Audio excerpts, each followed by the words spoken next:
Ito po ang ating Africa Luxana CTS lightweight stroller. So this is good for newborn, fully reclined siya up to toddler na po, around 3 to 5 years old. It depends sa laki at timbang ng inyong baby. Okay? So high-seated siya, reversible yung kanyang handle, full canopy, A4 cast po yung gulong, and then already washed and ready to use na po siya. Okay? So ito po yung details po niya one by one. So ito yung setup niya kapag naka-reverse yung handle niya, naka full canopy and naka pang newborn. Okay? So adjust natin sa normal muna niya. Bago natin i-start, ayan. So ito, unahin natin sa kanyang canopy, ayan. So ito yung kanyang canopy.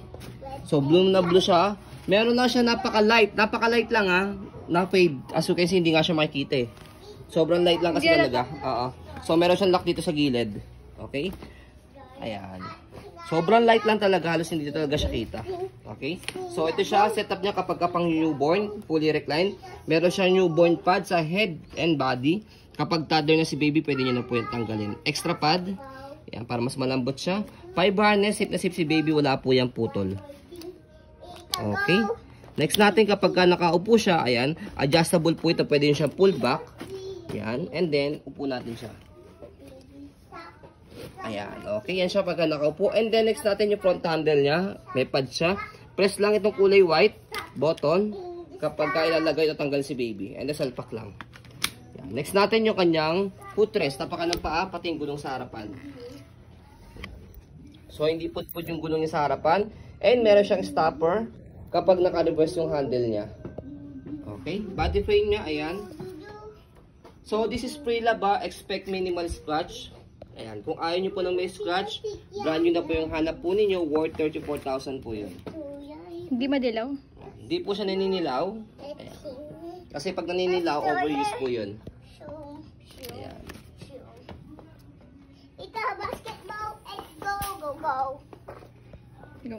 Sa likod, ayan yung kanyang gulong, pati stopper niya. Basketball. Okay.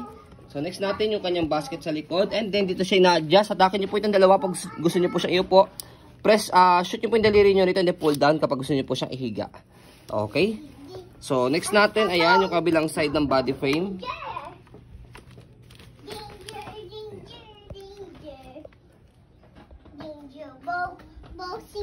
And then dito sa pinakababa niya, ha, sa baba ng leg rest, meron siya itong pocket.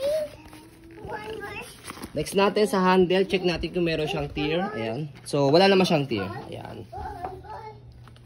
So, next natin, as you can see, pakita mo yung harapang gulong na diswable.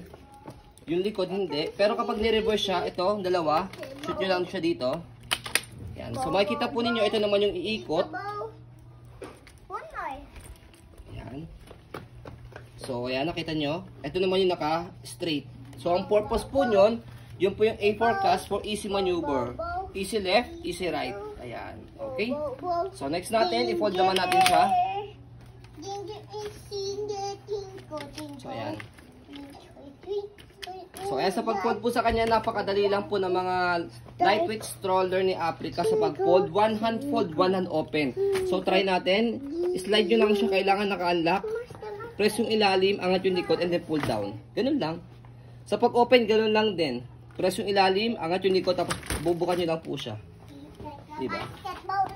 So, ayan po ang ating pong Africa Luxana Bike CTS lightweight stroller. As you can see, very details po kami sa aming po video kasi aming siya policy. No refund, no exchange. What you see is what you get. So, ayan po, maraming salamat. Have a nice day and God bless po.